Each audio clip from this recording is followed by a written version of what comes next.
Andito po ako sa Buluc. Meron po ako ipapakita sa inyong resort. Siyempre, Spice Resort. Look, I'm here in the swimming pool. Come over. Come over. Anytime po pwede tayo mag-swimming. Pwede ba tayo mag-swimming?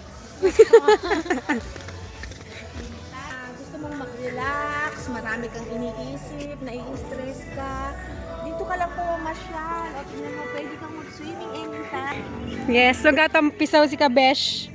Tatampisan si Kabes. O diba? Ang sarap pong mag-relax. Ang ganda ng swimming pool, diba? God is so good. O diba? Tapos, pagkatapos mo magtampisa, punta ka dito. Gusto mo mag-relax. Dito ka sa Duyan Tree.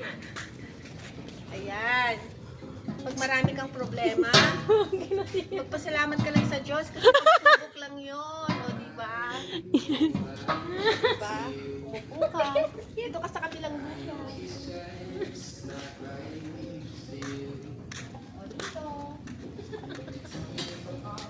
Yan. Relax. Take a deep breath. Relax. God is so good. Ay, tapos, pakita ko po sa inyo itong mga rubber tree. Kanina African Talisa, ito po rubber tree. Ito po ay napakamahal na kahoy pag naging puno, di ba? Ang ganda po ng mga rubber tree.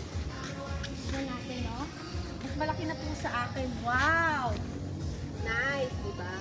Ito po yung magandang halaman. Rubber tree. So, I hope na next time, pwede rin po kayo magpagawa ng resort nyo para pagka meron kayong mga problema, gusto nyo mag-relax, ayaw nyo ma-stress resort. Take you, ating y'all! Yes!